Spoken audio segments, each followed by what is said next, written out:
creepy pair of underwear. Words by Aaron Reynolds. Pictures by Peter Brown. Jasper Rabbit needed new underwear.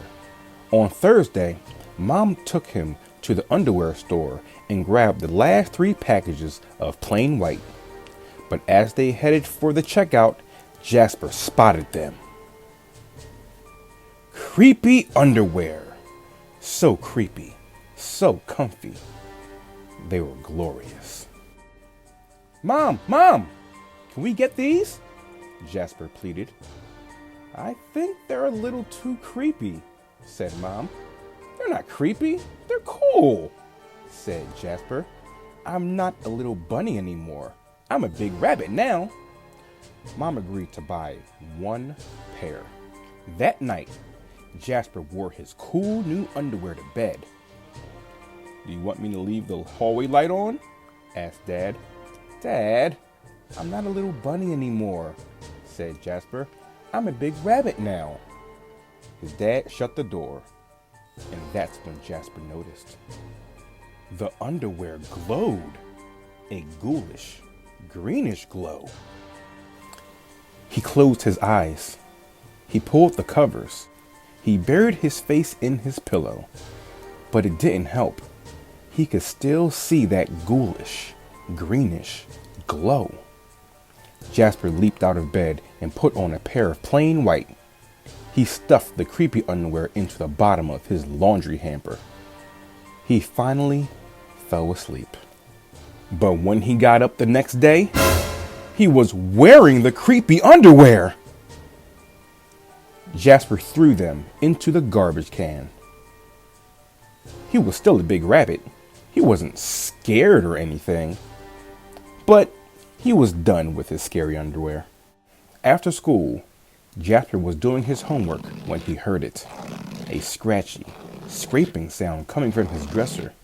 He opened the drawer and they were back, staring at him with that ghoulish, greenish glow.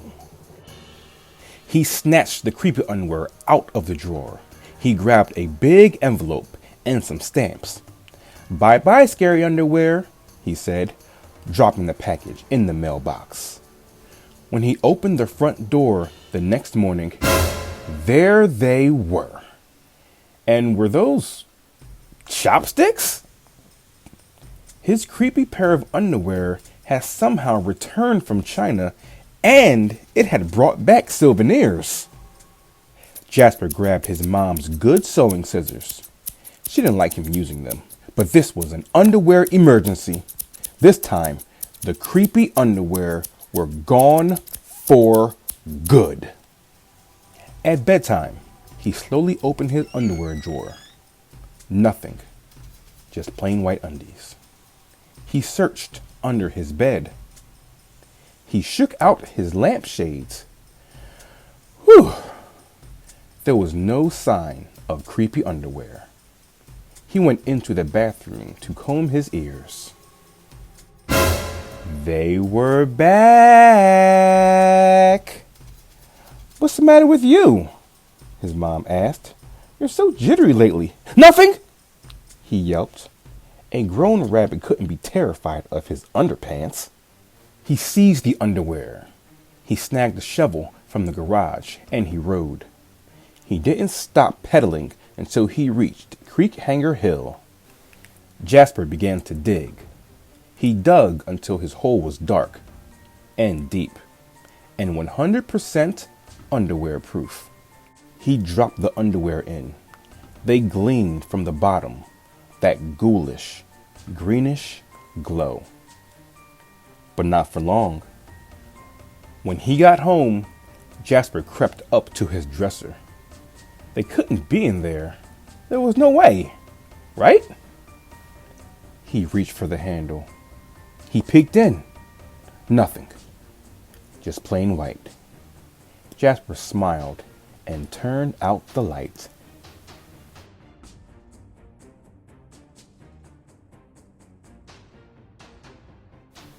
There was just one problem.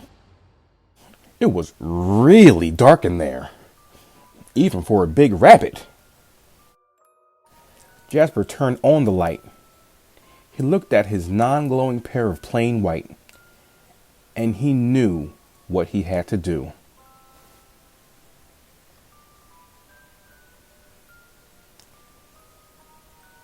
The creepy underwear were a little muddy, but they still filled the room with that gentle, greenish glow. The next day, Jasper gathered his allowance money and went to the underwear store all by himself, just like a big rabbit. That night, Jasper wasn't scared at all. As he lay down to sleep, he smiled, and so did his underwear, because they had finally found somebody who wasn't scared of creepy underwear.